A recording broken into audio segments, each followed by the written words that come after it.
రైతు సోదరులందరికీ శుభోదయం. తెలుగు రాష్ట్రాల్లో భూ వివాదాలకు చాలా విపరీతంగా పెరుగుతున్నాయని చెప్పుకోవాలి.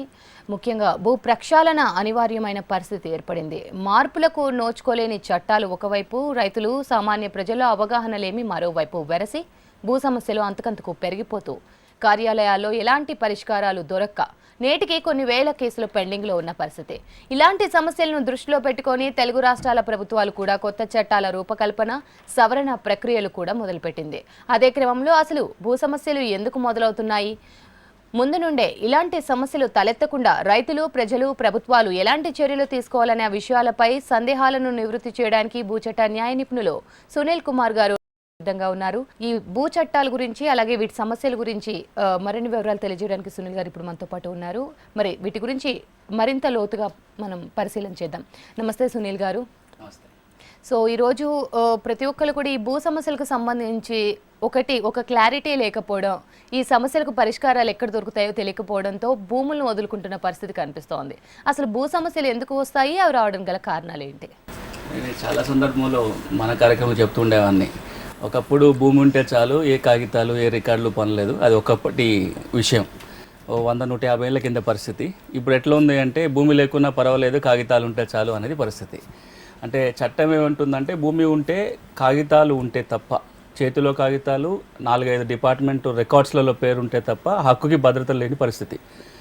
రెండోది ఏంటంటే ప్రతి 30 ఏళ్ళకు ఒకసారి భూముల సర్వే జరగాలి. అంటే హద్దుల నిర్ధారణ, ఆ భూమి ఎవరిది అని చెప్పే కార్యక్రమం జరగాలి.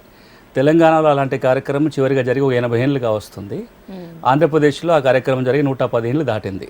అంటే ఈ రోజున మనం ఏదైతే హద్దులు, బౌండరీస్ చూస్తున్నామో దేశాల మధ్య హద్దు తగాదాలు కాదు, అంతకంటే ఎక్కువ గెట్టు తగాదాలు ఉన్నాయి. అవి పెరిగిపోవడానికి ఒక ప్రధాన కారణం ఏంటంటే మనం 30 ఏళ్ళకు ఒకసారి చేయాల్సిన సర్వే చేయకపోవటం.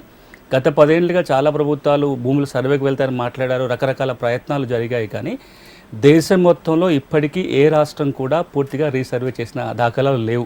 1-2 రాష్ట్రాలు ప్రయత్నం చేశాయి. ఇది చాలా కీలకమైన మూల కారణం. ఇది చేస్తే కనుక చాలా సమస్యలు, ఇది సర్జరీ అన్నట్టు. ఇక రెండో కారణం ఏంటంటే భూ సమస్యలు ఇంత ఎక్కువగా ఉండడానికి రైతులు ఇప్పటికి కూడా ఈ మధ్యకాలంలో ఒక 10-15 ఏళ్ళుగా భూములు విలువలు పెరిగినాయి కాబట్టి కాగితాలు చూసుకుంటున్నారు. కానీ ఇంతకుముందు ఎవరు కాగితాలు చూసుకునేవాళ్ళు? రికార్డులలో ఏముందో చూసుకోకపోవటం, వాళ్ళకి అన్ని కాగితాలు ఉన్నాయా లేదా చూసుకోకపోవటం వల్ల వచ్చిన సమస్యలు. మొన్న ఈ మధ్యలో తెలంగాణలో భూ రికార్డుల ప్రక్షాళన చేసినప్పుడు కొన్ని లక్షల భూమి సమస్యలు బయటకు వచ్చాయి. అప్పటిదాకా రైతుకి సమస్య ఉందనే విషయం కూడా తెలియదు.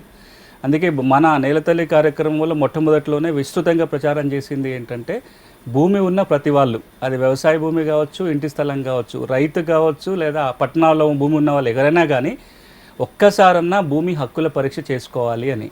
భూసార పరీక్షల్లాగా, ఆరోగ్య పరీక్షల్లాగా భూమి హక్కుల పరీక్షలు కూడా ఉంటాయి. అది చేస్తే కనుక సమస్య ఉందా లేదన్న విషయం వెంటనే బయటపడుతుంది.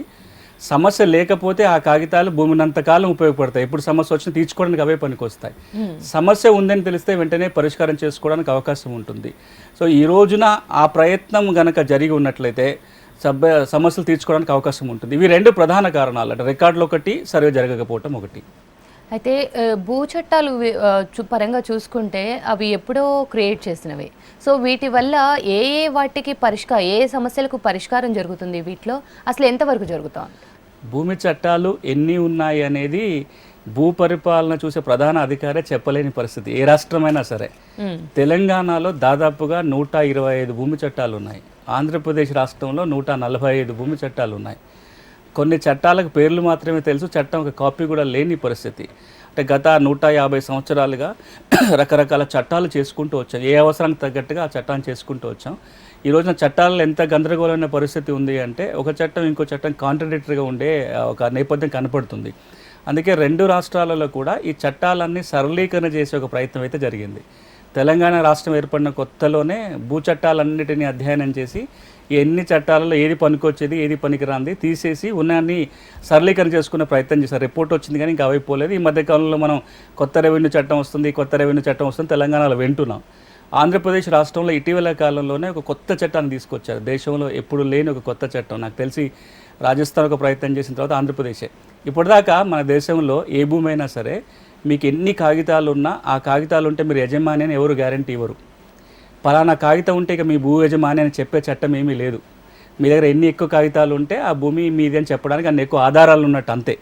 కానీ ఆంధ్రప్రదేశ్ మొట్టమొదటిసారిగా ఏం చేసిందంటే ఇన్ని కాగితాలతో పని లేదు, ప్రభుత్వం కనుక ఒకసారి ఒక కాగితం ఇస్తే ఆ భూమికి ఇదే గ్యారంటీ అని చెప్పి ఒక కొత్త చట్టాన్ని చేశారు, దాన్ని టైటిల్ గ్యారంటీ అంటాం. సో 2 రాష్ట్రాల్లో కనుక అది దేశం అంతా చేయొచ్చు, 2 చట్టాలే కావాలి. ఇప్పుడున్న భూమి చట్టాలన్నింటినీ కలిపి ఒక సింగిల్ చట్టము, భూమి హక్కులకి గ్యారంటీ ఇచ్చే ఒక చట్టం. ఇవి 2 వస్తే కానీ రైతుల సమస్యలు తీరవు. ఇక మీరు ఇంతకుముందు అడిగిన ప్రశ్న ఏంటంటే, ఒక్కొక్క అవసరానికి ఒక చట్టం ఉంది, ఒక్కొక్క రకమైన సమస్యకి ఒక్కొక్క చోటుకు వెళ్ళాలి. అంటే భూమి హక్కులకి 76 రోగాలు ఉన్నాయి. ఈ రోగాలు తీర్చే రకరకాల డాక్టర్లు ఉన్నారు. ఏ రోగం వస్తే ఏ డాక్టర్ దగ్గరికి పోవాలో రైతుకు తెలియదు.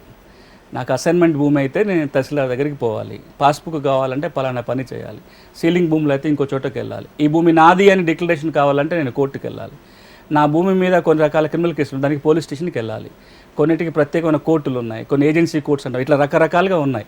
అందుకే రైతు ఏం చేస్తారంటే ఏ సమస్య వస్తే ఎక్కడికి వెళ్ళాలో తెలియదు కాబట్టి కింద విఆర్ఓ దగ్గర నుంచి పైన చీఫ్ సెక్రటరీ దాకా, కింద వార్డు మెంబర్ నుంచి పైన ముఖ్యమంత్రి గారి దాకా ఎన్ని వీలైతే అన్ని చోట్లకి వెళ్ళి దరఖాస్తులు పెట్టుకుంటారు, కోర్టుకు వెళ్తుంటారు. అవన్నీ తిరిగి ఎక్కడికి రావాలి, ఎక్కడికైతే పరిష్కారం జరగాలో అక్కడ జరగాలి. మీకు చిన్న ఉదాహరణ చెప్తాను. చాలా కేసులలో తహసీల్దార్ గారు ఒక ఆర్డర్ పాస్ చేస్తే దాని మీద ఆర్డీఓ దగ్గరికి అప్పీల్కి వెళ్ళుకోవాలి. అట్లా కాకుండా చాలాసార్లు హైకోర్టు కూడా వచ్చే సందర్భాలు ఉంటాయి. ఒక 4-5 ఏళ్ళ తర్వాత హైకోర్టు కేసు వింటుంది, అప్పుడు చెప్తుంది నువ్వు ఆర్డీఓ దగ్గరికి వెళ్ళాల్సింది నా దగ్గరికి తప్పుగా వచ్చావు, ఆర్డీఓకి పోయి రాపో 4 ఏళ్ళ తర్వాత చెప్తారు అన్నమాట. సో ఈ రోజున పరిస్థితి ఏంటి అంటే, ఒక పక్కననేమో రైతాంగానికి తమ భూమి కనుక సమస్య వస్తే ఎవరి దగ్గరికి వెళ్ళాలి, ఏ విధంగా వెళ్ళాలి, నేను తెల్లకాయత మీద దరఖాస్తు రాసి ఇవ్వాలా, నోటి మాటగా చెప్తే సరిపోతుందా, లేకపోతే ₹2 రెవెన్యూ స్టాంప్ అతికించాలా, ₹10 జ్యుడిషియల్ స్టాంప్ పెట్టాలి, ఏమి తెలియదు. రెండోది ఈ కాగితం తీసుకొని ఎవరి దగ్గరికి వెళ్ళాలో కూడా తెలియదు. సో అందుకే మనం కూడా ఇంతకుముందు కూడా ఏమన్నామంటే, బీహార్ ఒక ప్రయత్నం చేసింది. మన 2 తెలుగు రాష్ట్రాలు కూడా అట్లా చేస్తే రైతుల చిక్కులు తీరుతాయి. బీహార్ ఒక చట్టం చేసుకొని ఆ చట్టంలో చెప్పారు ఏ సమస్య వస్తే ఎవరి దగ్గరికి ఎలా వెళ్ళాలో చట్టంలోనే చెప్పారు. ఎన్ని రోజుల కేసు పరిష్కారం కావాలో కూడా చట్టంలో చెప్పారు. అది 2012లో చట్టం చేశారు. గత 6-7 ఏళ్ళుగా చూసినట్లయితే మంచి అనుభవాలు అక్కడ ఉన్నాయి. అలాంటి ప్రయత్నం కనుక ఉభయ తెలుగు రాష్ట్రాలలో జరిగితే రైతుల కష్టాలు తీయడానికి ఒక మంచి అవకాశం ఏర్పడుతుంది. అలాగే ఒకే భూమిని 2 లేదా 3 అమ్మారనే కంప్లైంట్స్ ఎక్కువగా వస్తూ ఉంటాయి. అసలు ఒకసారి రిజిస్ట్రేషన్ అయ్యాక 2 లేదా 3 ఎలా అమ్మే కంప్లైంట్స్, వీటిని ఏ విధంగా తీసుకోవచ్చు అంటారు? అంటే మా చట్టం ప్రకారం ఏంటంటే, నేను చార్మినార్ అమ్మొచ్చు, మీరు కొనడానికి కూడా అవకాశం ఉంటుంది. ఇక్కడ చార్మినార్నో లేకపోతే విజయవాడ కనకదుర్గ గుడి కూడా అమ్మేయచ్చు. ఎందుకు అంటున్నా మాట అంటే, ఇప్పుడున్న రిజిస్ట్రేషన్ చట్టం మేరకు మన ఎవరైనా అమ్మకాలు కొనుగోలు చేసినప్పుడు ఆ కాగితాన్ని రిజిస్ట్రేషన్ చేస్తారు, కానీ ఆ కాగితంలో ఏవైతే హక్కులు మారుతున్నాయో వాటిని వెరిఫై చేయటం కానీ వాటిని రిజిస్ట్రేషన్ చేయటం కానీ ఉండదు. అందుకే మన దేశంలో ఉన్న వ్యవస్థ ఏమంటామంటే డీడ్స్ రిజిస్ట్రేషన్ సిస్టమ్ అంటారు. అంటే కాగితాలు మాత్రమే రిజిస్ట్రేషన్ అవుతాయి, అంతే తప్ప అందులో ఉన్న హక్కులకి రిజిస్ట్రేషన్ జరగదు. కాబట్టి ఏమవుతుంది, ఒకే భూమి నేను మీకు అమ్ముతాను, దాని మీద నెంబర్ కొంచెం అటు ఇటుగా మార్చి ఇంకొకరికి అమ్మే అవకాశం ఉంటుంది. డబుల్ రిజిస్ట్రేషన్ జరిగే అవకాశాలు ఎక్కువ ఉంటాయి. అట్లా డబుల్ రిజిస్ట్రేషన్ జరగకుండా 2-3 కొత్త చట్టాలు వచ్చాయి. ఆంధ్రప్రదేశ్ రాష్ట్రం కూడా డబుల్ రిజిస్ట్రేషన్ని ఆపటం కోసం ఈ మధ్యలో ఒక చట్టం చేసింది. దానికి తోడుగా ఇప్పుడు ఉన్న చట్టాలను కొంత స్ట్రెంథెన్ చేసి రికార్డులో పేరుంటేనే భూములు అమ్ముకునేలాగా చేస్తున్నారు. ఎంతైనా సరే చట్టంలో ఆ లూపోల్ ఉంది కాబట్టి డబుల్ రిజిస్ట్రేషన్ కర్మ ఈ మధ్యలో ఒక భూమిని 30 సార్లు అమ్మిన సందర్భాలు కూడా ఉన్నాయి. రైట్, కాలర్ రెడీగా ఉన్నారండి. నమస్తే రఘుకుమార్ గారు. హలో రఘుకుమార్ గారు. అవునండి, నమస్తే అండి. రైట్, మీ క్వశ్చన్ ఏంటో అడగండి రఘుకుమార్ గారు. హలో రఘుకుమార్ గారు వినిపిస్తుంది, మీ ప్రశ్న ఏంటో అడగండి. మేడం, ఏం లేదు మేడం, మాకు ఆచార మండలంలో భూమి ఉంది మేడం. ఓకే. హలో, అయితే ఇప్పుడు గవర్నమెంట్ పాస్బుక్లు, పాత పాస్బుక్లు ఇచ్చారు, పానీలలో ఉన్నది మేడం, కొత్త పాస్బుక్లు ఇవ్వట్లేదు మేడం. హలో, చెప్పండి చెప్పండి, వింటున్నాం పూర్తిగా. మాకు కొత్త పాస్బుక్లు రావట్లేదు మేడం, ఏం చేయాలి మేడం? ఎందుకు, ఏం చెప్తున్నారు రెవెన్యూ అధికారులు, ఎందుకు ఇవ్వట్లేదని చెప్తున్నారు? ఆ రెవెన్యూ అధికారుల కాడికి పోతే సార్ వాళ్ళు ఏమంటారంటే, ఈ వెబ్సైట్ లో ఒక లావణి పట్టా నెంబర్ ఉంది అని అంటారు సార్. మూడు రికార్డులు పట్టా ల్యాండ్స్ ఉన్నాయి సార్. ఒక రికార్డ్ లో ఎక్కడో అసైన్మెంట్ ల్యాండ్ ఉంది 4.5 ఎకరాలని చెప్తారు. మళ్ళీ అదే సర్వే నెంబర్ లో డబ్బులు ఇచ్చిన వాళ్ళకి ఇచ్చారు సార్ అది బుక్కులు. మీరు చెప్తున్న సమస్య చాలా చోట్ల ఉంది. ఇదేంటంటే ఇప్పుడు చాలామంది రైతులకి పుస్తకాలు ఉన్నాయి, భూమి ఉంది, భూమికి సంబంధించిన పుస్తకాలు ఉన్నాయి, అది పట్టా భూమి అని రాసి ఉంటుంది. భూరికాళ్ళ ప్రక్షాళన ఒక ఎక్సర్సైజ్ ఏం చేశారు అంటే, ఈ భూమికి సంబంధించి పాత రెవెన్యూ రికార్డులో ఏమున్నాయని తిరిగి చూశారు. అంటే మనకున్న అన్ని రికార్డులో చాలా కీలకమైన రికార్డు భూములు కొలతలకు వచ్చినప్పుడు తయారైన సర్వే సెటిల్మెంట్ రికార్డు. దాన్నే తెలంగాణలో సేత్వార్ అంటారు. సేత్వార్లో ఏముందో చూశారు, పహానీలో వీరు అడిగిన సమస్యలో ఏంటంటే పహానీలో ఇప్పుడు దాంట్లో పట్టా అని రాస్తుంది, పాత రికార్డులో ఆ సర్వే నెంబర్లో అసైన్మెంట్ భూమి అని లేదా సర్కారీ అని ఉండొచ్చు, లేదా దాని తర్వాత అసైన్మెంట్ చేసి ఉండొచ్చు. ఈ రికార్డు ప్రకారం కొంత అసైన్మెంట్ భూమి ఉంది కాబట్టి ఈ పెండింగ్లోనే పెట్టుంటారు. లేదా రెండో కారణం కూడా ఉండొచ్చు, మీ దాంట్లో విస్తీర్ణాలు మిస్ మ్యాచ్ ఉన్నాయి. అంటే ఒక సర్వే నెంబర్లో సెటిల్మెంట్ రికార్డు ప్రకారం ఒక విస్తీర్ణం ఉంది, ఈ రోజున పహానీ లేదా పాస్ పుస్తకాలు ఉన్న విస్తీర్ణం వేరుగా ఉంది. ఆ విస్తీర్ణాలు సరిచేస్తే కానీ పాస్బుక్లు అధికారికంగా ఇవ్వడానికి లేదు. సో మీరు ఒకసారి ఈ మండల స్థాయిలో కనుక ఎంఆర్ఓ ఆ విధంగా మీకు పాత పుస్తకాలు ఉండి కొత్త ఇవ్వకపోతే ఆర్డీఓ గారికి దరఖాస్తు చేసుకోండి. దరఖాస్తు పెట్టినా కాకపోతే మీరు ఫార్మల్గా ఆర్డీఓ దగ్గర ఆర్ఓఆర్ చట్టం కింద కేసు పెట్టుకోవచ్చు, రివిజన్ పిటిషన్ వేయొచ్చు లేదా అప్పీల్ పిటిషన్ మీరే సొంతంగా కూడా ఆ కేసు వేసుకోవడానికి అవకాశం ఉంటుంది. సో ఆ పని మీరు చేయండి, మీకున్న ఆధారాలతోటి ఆర్డీఓ దగ్గర అర్జీ పెట్టండి. రైట్, మరొకళ్ళు రెడీగా ఉన్నారండి. నమస్తే ప్రవీణ్ గారు. మేడం నమస్తే అండి. ప్రవీణ్ గారు ప్రశ్న ఏంటో అడగండి. Good morning sir. Good morning. Good morning sir good morning sir. Sir అయితే మాకు సంబంధించినటువంటి భూమికి అన్ని రకాలైనటువంటి అంటే 100 రకాలైనటువంటి ఆధారాలు మొత్తం ఉన్నాయి సార్ నా దగ్గర. కానీ నాకు సంబంధించి పిటిషనర్ దగ్గర మాత్రం ఎట్లాంటి ఆధారం లేకుండా నన్ను కోర్టుకి అప్లికేషన్ పెట్టుకొని నన్ను అన్ని రకాలుగా ఇబ్బంది పెడుతున్నారు. దానికి తోడు సార్ స్టేటస్ కో అని ఒకటి ఇచ్చారు సార్ నాకు నోటీసు హైకోర్టు నుంచి. దాని ద్వారా నేను నాకు సంబంధించినటువంటి భూమిలో అంటే వాటర్ సోర్స్ లేదు సార్, బావి తవ్వుకోవచ్చునా లేదా అనేది నాకు డౌట్ సార్. అంటే మీరు ఎందుకు భూమి కేసు కోర్టు కేసు దాకా ఎందుకు వెళ్ళింది? పాస్ పుస్తకాలు ఎవరికి ఉన్నాయి, రికార్డులు ఎవరి పేరు ఉంది? మొత్తం నా పేరు మీదనే ఉన్నాయి సార్. ఇప్పుడు అవతల వాళ్ళు ఏ కోర్టులో కేసు వేశారు? Sir హైకోర్టులోనే sir. హైకోర్టు కానీ మరే కోర్టు స్టేటస్ కో ఇచ్చిన తర్వాత అర్థం ఏంటంటే as it is condition maintain చేయమని.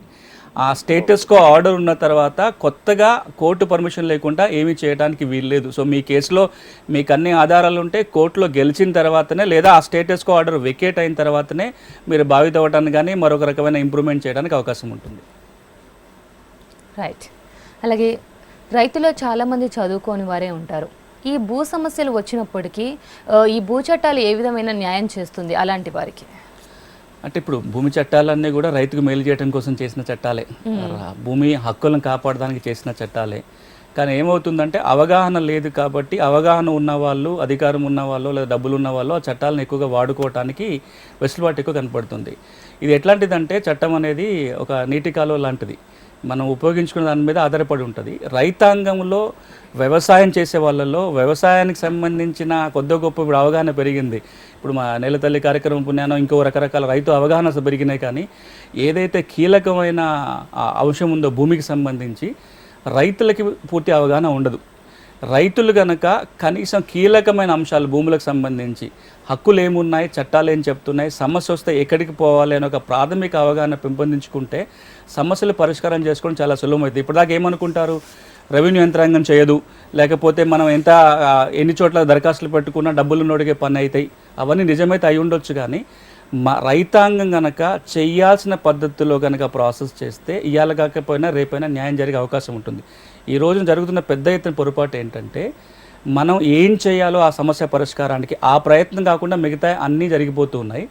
సో ఈ నేలతల్లి కార్యక్రమం ద్వారా గత 6-7 నెలలుగా ప్రతి వారం చేస్తున్న ప్రయత్నం ఏంటంటే భూములకు సంబంధించిన రకరకాల కోణాలని, రకరకాల చట్టాలని, ఏ సమస్య వస్తే ఎవరి దగ్గరికి ఎట్లా వెళ్ళాలో అని చెప్పే ప్రయత్నం చేశాము. ఈ రోజున ఈ ప్రయత్నం ఏంటంటే ఇప్పటిదాకా ఎవరైతే ఈ కార్యక్రమాలు చూసి కొన్ని వేల ప్రశ్నలు వచ్చినాయి, మనం ఇస్తున్న నంబర్ ఏదైతే ఉంటుందో అందులో వేల ప్రశ్నల్లో చాలా వాటికి సమాధానం చెప్పే ప్రయత్నం చేశాము.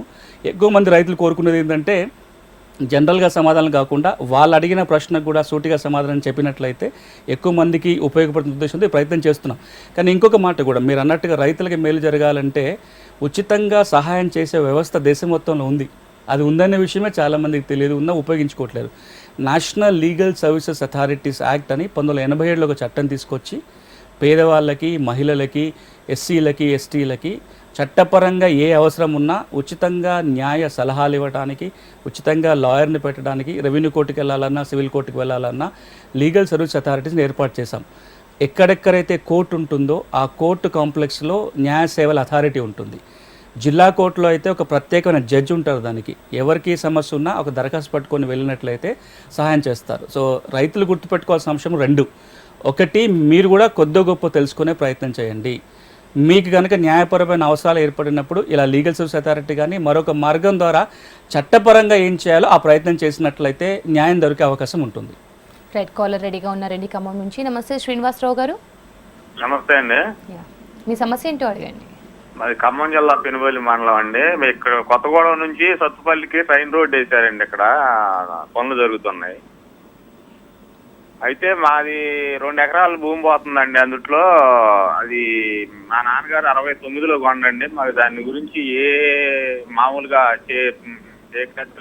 లేకుండా కానీ పాస్బుక్లు కనుక లేవండి. ఇప్పుడు అనుభవదారి కింద వస్తున్నామండి మేము. అది కొండపల్లి రామారావు గారి పట్టాలో ఉందండి. పహానీలో అనుమోదారి కాలంలో మీ పేరుందా? ఉందండి. మా అమ్మాయికి కట్నంగా ఇచ్చా.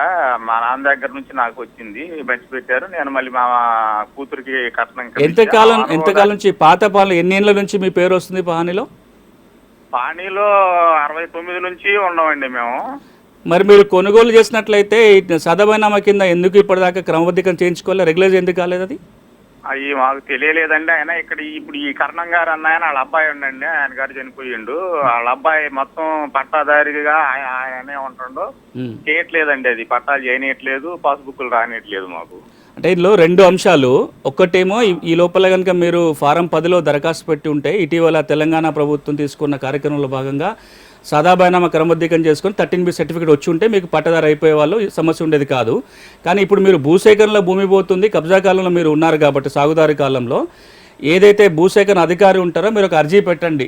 ఈ భూమిలో మీరు ఉన్నారో మీకే నష్టపరిహారం కావాలి అని ఛాలెంజ్ చేసినట్లయితే భూసేకరణ అధికారి ఒక నిర్ణయం తీసుకొని మీకే నష్టపరిహారం ఇవ్వచ్చు. ఒకవేళ ఆయన మీకు అనుకూలంగా తీర్పు ఇవ్వకపోతే స్టేట్ లెవెల్లో ఒక అథారిటీ ఉంటుంది భూసేకరణ కింద. ఆ అథారిటీ కనుక దరఖాస్తు పెట్టుకుంటే మీకు హక్కు ఉంది అని నిర్ధారణ జరిగినట్లయితే మీకే నష్టపరిహారం వస్తుంది. సో మీరు చేయాల్సిన పనల్లా నోటి మాటగా కాకుండా దరఖాస్తు ఒక రిటర్న్ అప్లికేషన్ మీరు భూసేకరణ అధికారికి ఇవ్వండి.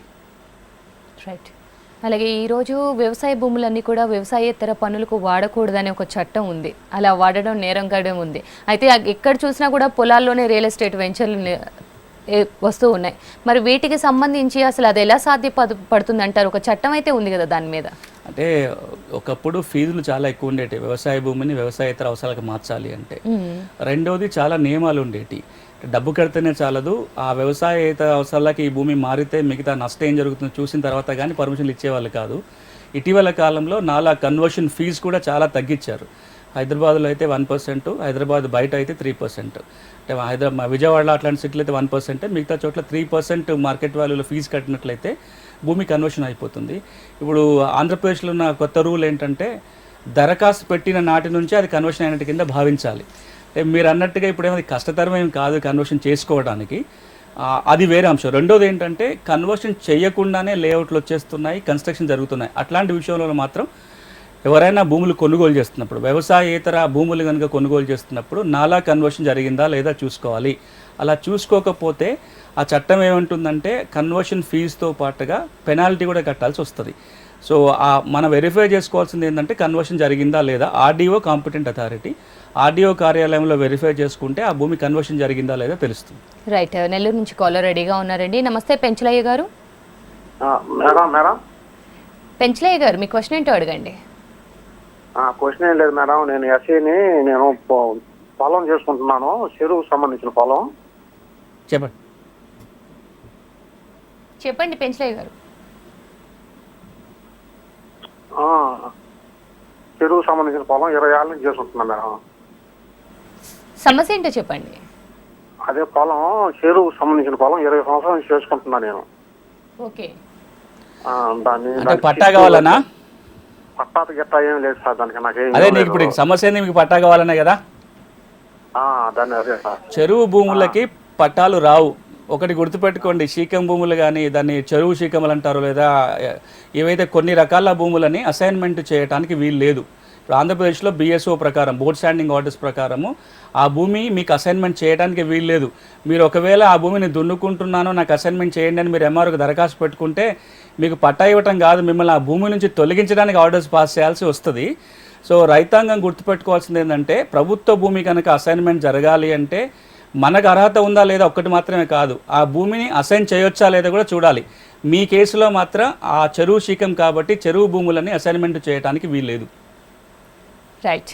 అలాగే కౌలు భూమి, దీని మీద సమస్యలు చాలా ఎక్కువగా ఉన్నాయి, వీటి వల్ల వివాదాలు కూడా ఎక్కువగా వస్తూ ఉంటాయి.